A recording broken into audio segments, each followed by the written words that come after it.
The Tonight Show will begin a half hour later so that we can bring you the following NBC News special report on the death of Jack Benny with NBC News correspondent Tom Snyder.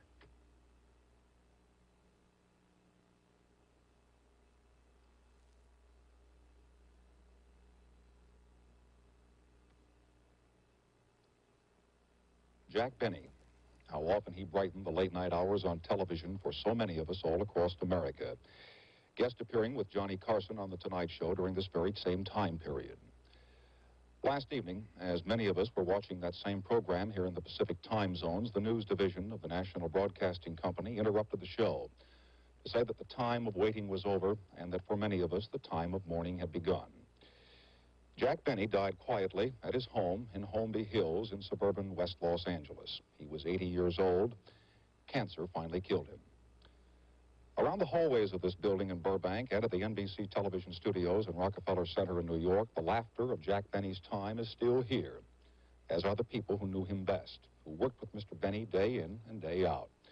Here this evening are Sheldon Leonard and Dennis Day, Mel Blanc, and musician John Green.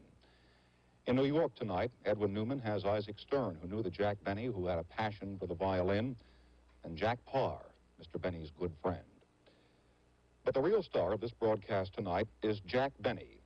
Ever since nearly all of us were in knee socks so many years ago, Jack Benny has been walking funny and talking funny and being funny. When he was on television, on radio, on the screen, we all laughed. And here is why.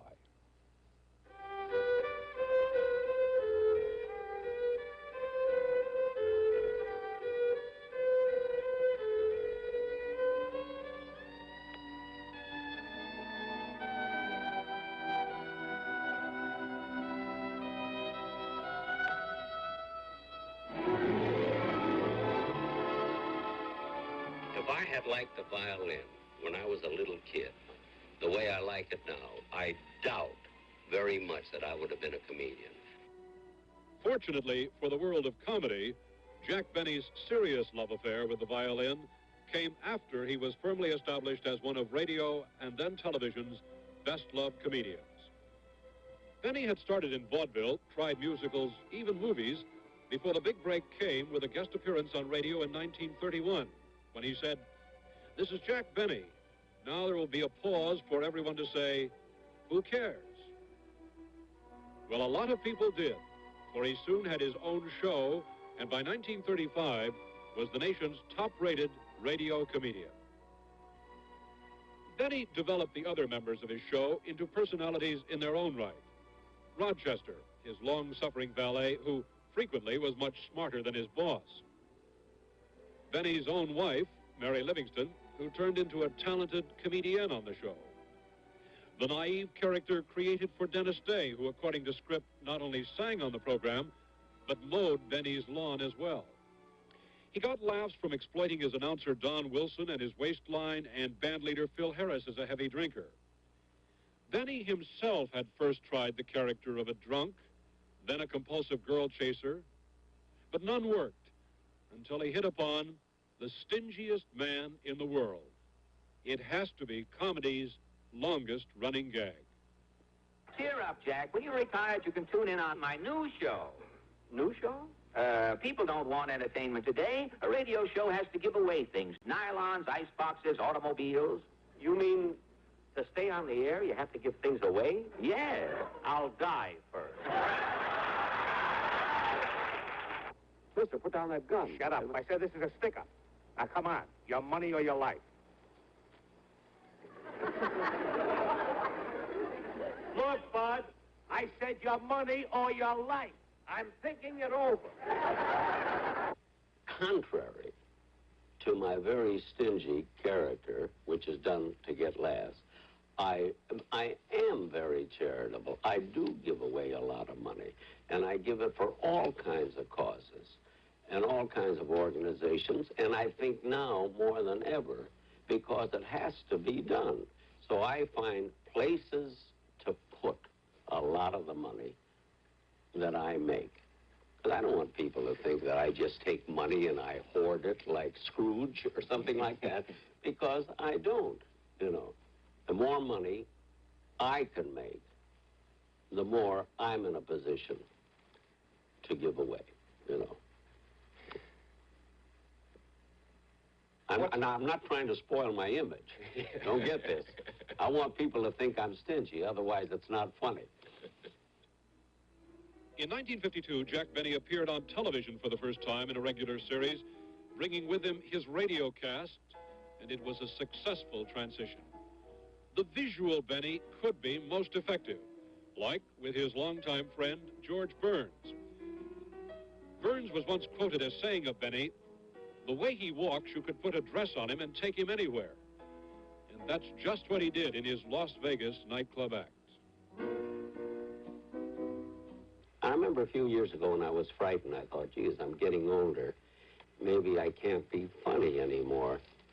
And I find that each year, as the years go along, I find it easier to make people laugh. Now, this should have something to do with the fact that I think no matter how old you get, and I don't consider myself an old man, or at least I don't feel old, let me put it that way.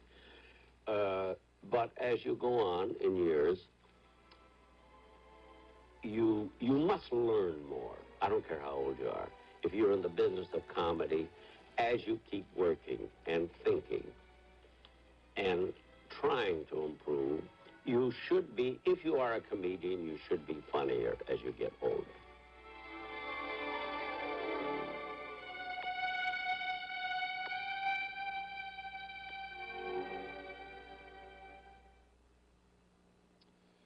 Gathered here in this studio are some gentlemen who have known Jack Benny for a long, long time. John Green, for example, was the orchestra leader on the broadcast when it was sponsored by that famous gelatin dessert that came in the package with the red letters.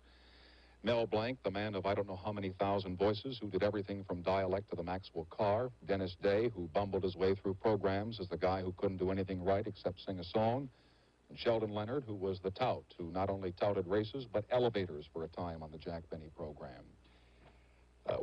This whole day has gone by, and I'm going to start with you, John Green, and it's been a time of sadness for many people. We've heard many great people, including the President of the United States, pay great tribute to this man. You were with him yesterday. How have you spent this day? What have your thoughts been today?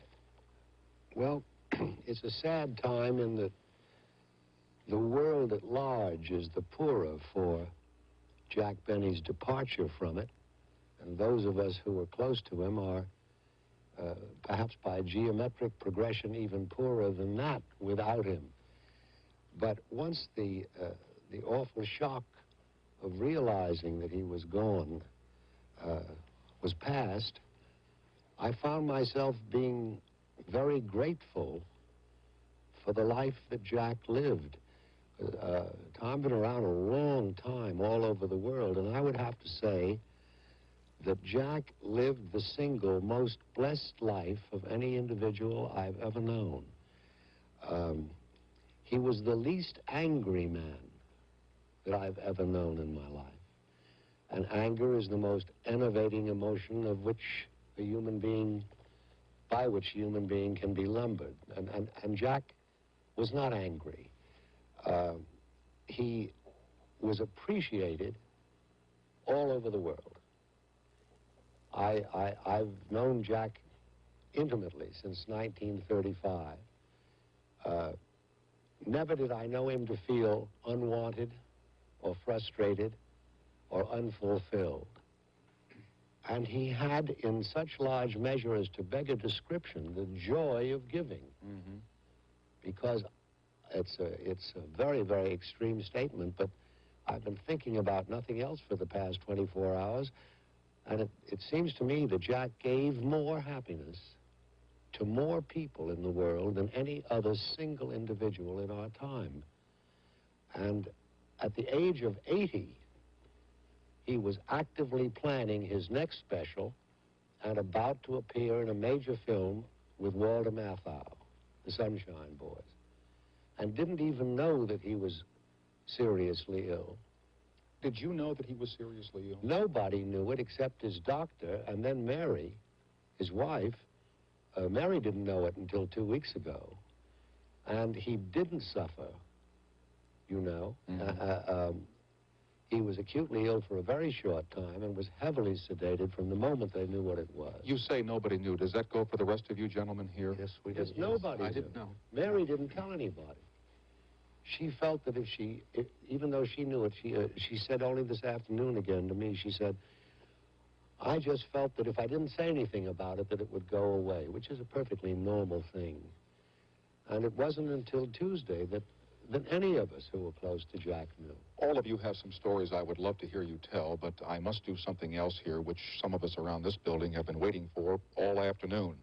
Here is another bit of television history in Burbank, California. In this time period, Jack Paar has not appeared since the year 1962 on the NBC television network, but now from New York, here's Jack, along with NBC News correspondent Edwin Newman and Isaac Stern.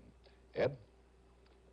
Thank you, Tom. Well, Isaac Stern, the violinist, knew Jack Benny as a musician and a friend, and Jack Paar.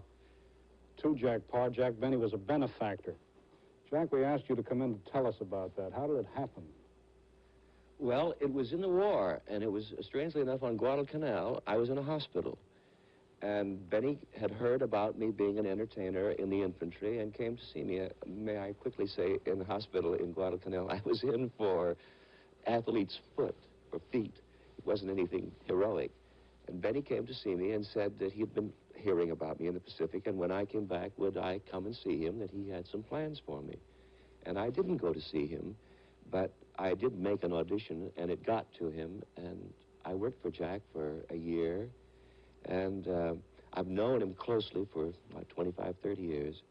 I really loved the man, and he was the most civilized of comedians. Comedians usually, Ed, as you probably know, take 20 top ones. If you see 15, you'll run from them. I mean, they're insecure and not fun to be with. Benny you could talk to about anything. And he had a lot to do with my life on The Tonight Show. When I left there during that tumultuous 2 weeks where I walked off the air, foolishly perhaps, it was Benny who guided me. It was Benny who got me to come back, and it was Benny who gave me the opening line. He went around to writers in Hollywood trying to get a line for Paar, who was in trouble. Benny was like that. He was a dear, wonderful man. Well, we have some tape of Jack Benny playing the violin, talking about how he played the violin. And we'd like you to see it now.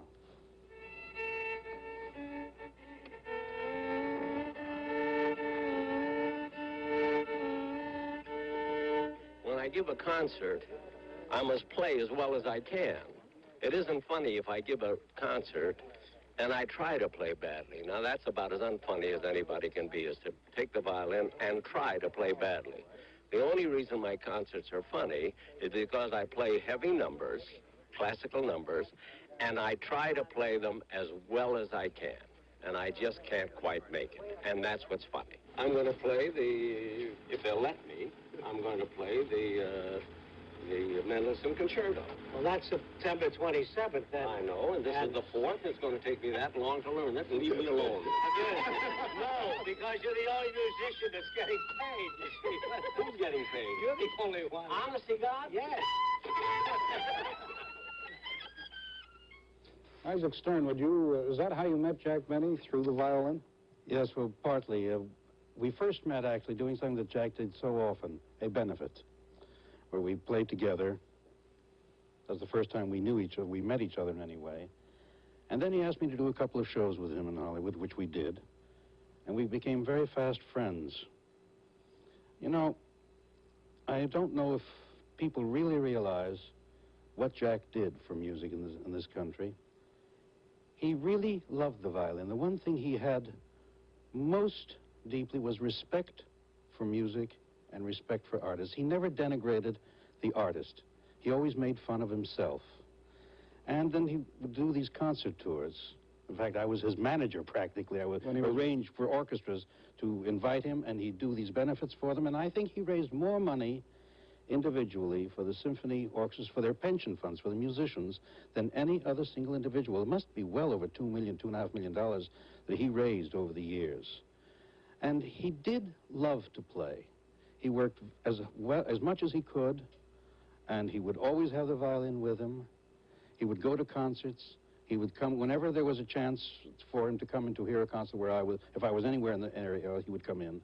Did I hear you say that you gave him a particularly heavy mute to place on the violin? Well, Mary objected sometimes to the sound of his practicing. So there's what we call a wolf mute, a heavy leaden mute that cut the sound of the violin down to about 10% of its normal harshness. And he would put this on, and then he could practice in some small room not too far away where she couldn't hear him. But, you know, I was watching, as Johnny Green was speaking a moment ago, and Jack Paar, and I was struck by the one thing that they were saying about Jack, which is so true of him. In all the years that I've been on the stage and met people in various professions, in various parts of the entertainment world, I've never heard one single word ever said against Jack Benny, nor by Jack Benny about anyone else. He was the least venomous, the least malicious, the least jealous person I've ever known. There was always a gentle, radiant warmth about him. He was loved, admired, accepted everywhere as a human being, not because he was Jack Benny the star, but Jack Benny the man was a lovely human being. May I put a question to the two of you? What was it in Jack Benny that enabled him to go on at the top for so long? Well, I think he was the greatest that radio ever produced. Radio was an art of imagination, and no one used it better than Benny. Pauses, for instance, were far better than takes. And I regret that children, young people today, do not understand or know that how greatly entertaining radio was, but how really, truly great this Jack Benny was. But he managed to get from radio to television, even into the movies. What was the quality that he had that conquered all? He had great style. He had great timing. Timing. Many of us are imitations of Jack. No, it's timing, more than anything else. Timing. There was just a sense of knowing when and where. It's very much the same way the musician does. Much of music is how to get from one note to another in a certain way, and it's this split-second timing in between the notes. And in Jack, the way he put the words and then waited when to put in the shaft of laughter. He always knew when. I knew him best, Ed, out of the theater, out of television. I knew him as a man. That's where my memories of Jack are the greatest. And, you know, if I may tell you a few things about him. First of all, not stingy. Of course, he wasn't stingy. He was downright foolish with money. I told you that in 48 and 49, he really didn't have very much money when he was the biggest star in radio. He was foolish with money and didn't have a great deal of money. Isaac can tell you, I think would agree, that he was very childlike. He loved simple things. He was at his greatest stardom. It was not uncommon to run into him on Hollywood Boulevard or somewhere, Wilshire. He'd see you at a light and say, "Where are you going?" He'd just run into you. Say, "I'm going to Chasen's for dinner. Could I come along?" The greatest star we had would join people. He was kind of, well, I wouldn't say he was lonely, but he was often alone and would join people, join groups, make tours in Canada, I remember, in his car by himself. I agree with you, Isaac. I don't know of a man in our business who was better liked than Jack Benny. I simply don't know that. And he never needed a big retinue and lots of preparations and will you see to it that I'm properly received. He never needed any of this. He simply walked in, and if somebody spotted him, which they always did, he was pleased. He was always gentle. He was always polite. He was never bothered by anything. And, you know, you say about what was the continuing thing. I think because his humor was the essence of some of the foolishness of man, which is a continuingly funny thing all through life and through history. And I know that, for example, this last summer he was doing his perennial show, the same show that he'd done for 20 years. He was doing it up in Candlewood Lake, and my family went to see him. My children saw him for the first time live. They roared. They identified instantly with his comedy, the same as generations of young people had before. Thank you very much, Isaac Stern, Jack Paar. Back to Tom Snyder now. Thank you, Ed. All of these people like Jack Benny very well. What do you remember most, Sheldon Leonard? Well, what I remember most, perhaps, is to the point of Ed Noonan's question directed to Isaac Stern and Jack Paar. I believe the reason for his great durability as a comic went beyond his rapport with audiences, went beyond what they call timing, and related to his enormous integrity as a performer. He had more integrity in the creation and protection of the character that he played than any artist I know. He played a stingy man, and as you now know, he was far from stingy. He played a vain man, and he was far from vain. But he protected the characteristics of the character so that no joke, however big, no laugh, however big, could ever tempt him to violate the character. As he said in the videotape that we ran here earlier, I don't want to blow my character, but... And his integrity was something that I admired and which I made an enormous contribution to whatever I've learned about comedy. Dennis, when you would go to Mr. Benny and say, may I sing 2 songs tonight, if you ever did that, what did he say? Well, I never did that because I was lucky that I had my start in show business with Jack Benny. He discovered me through Mary Livingston and gave me my break. I never thought it'd last, but my association lasted with Jack for 25 years, and it was the happiest years, believe me, of my life. And certainly this man had something that no other comedian had, or any other performer in the business, and that's class, real class. And it was a thoughtful, generous, wonderful man. You had a personal relationship with him also, did you not, Bill? Yes, I did. I loved Jack. When I was ill, had an automobile accident, was almost killed, Jack came to the hospital to see me every day. Then when I was taken home in a full-body cast, he came to see me at least once or twice a week. And one time he came to the door and asked my wife, Estelle, he says, is Mel home? You know, it was the full-body cast laying on the bed. He still had a wonderful sense of humor even in those times. And I just loved Jack, and God rest his soul. He was a wonderful man. This is just about all I can say about Jack. Gentlemen, to try and do an 80-year lifetime in 30 minutes of television is a joke of the first magnitude, and I thank you all for being here, and would that we had more time to hear more stories, but unfortunately we do not.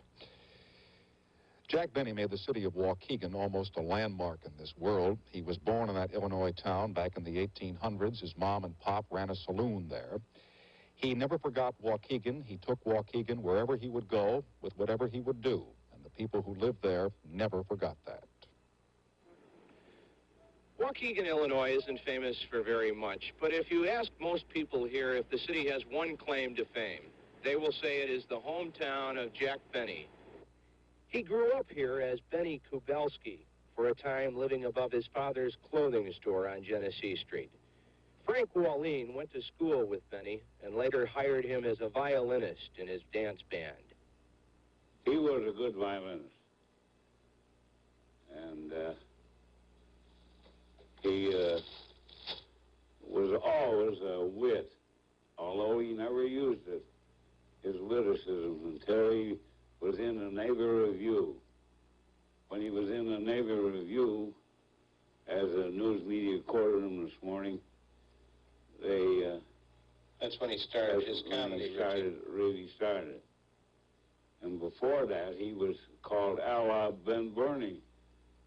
But he was just a step ahead of Ben Bernie in his witticisms. What do you like to do when he was here? Were there any special things? Or? Well, you know, this is the thing that always tickled me about him. His agent protecting him like the goose that laid the golden egg, you know. And I was, well, Jack's an old man. He's tired. You got to take care of him. Don't bother him too much. But Jack loved to be with the people. He always looked up his old friends, and he always made himself available. He'd walk into a dining room in a restaurant. He'd go around, shake hands with everybody. Never aloof. Jack Benny was a big star who never forgot his old hometown. He frequently returned here for civic celebrations and benefits. If Benny had a reputation for being a tightwad on stage and on the radio, the people here got to know his real generosity. Jack Benny often kidded about the street they named after him, which was really nothing more than an alley. But in 1961, a new junior high school was named after Jack Benny. The comedian's portrait hangs in the hall, and appropriately, the nickname the kids go by here is the 39ers. Peter Nolan, NBC News, Waukegan, Illinois. Backstage around this place and back in New York is what makes working at NBC worthwhile, bumping into the Hopes and the Burns and the Burrows and the Jack Bennys. With me now is Herb Schlosser. Herb is the president of the National Broadcasting Company, and unlike many bosses, he is often right in the hallways having fun with the rest of us, who are just now starting to miss Jack Benny, huh? Yes, we are starting to miss him, but I guess that Jack's passing is not just a loss for those who knew him and loved him, and for the world of entertainment. I think in a real sense we're beginning to feel that it will be a loss to millions of people all over the world whose lives he made happier.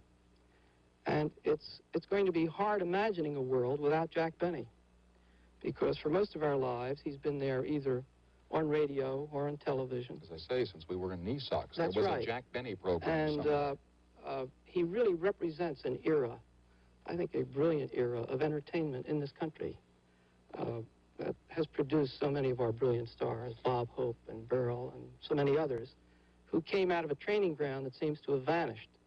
So in losing Jack, we're not only losing something from the world of entertainment, we're losing a human being that I think that millions of people will miss as a friend.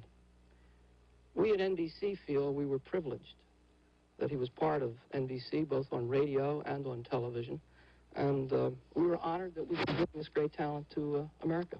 As a matter of fact, Herb, as you know, Jack Benny was planning his next television broadcast for the middle of January in 1975, and its title was supposed to have been Jack Benny's third farewell special. He never had what those of us in show business call a finish. Well, there was a Benny farewell show 2 years ago. It was so good that he had a second one this year in January, and it began, as did all of the Jack Benny programs, with the classic Jack Benny Walk On. And now, ladies and gentlemen, Jack Benny.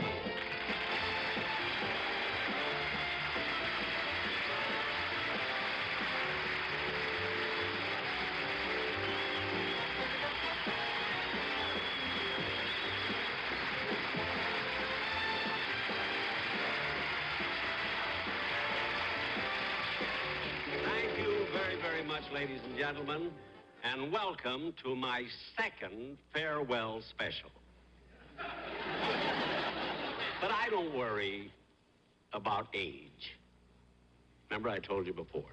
I don't worry about age because it was Mark Twain who once said, not to me, but he said that age is a matter of mind. And if you don't mind, it doesn't matter. Now remember that as you leave. How normal it sounds to hear Jack Benny say that, as he did here on NBC last January. Don't worry about it, don't mind as you leave here tonight.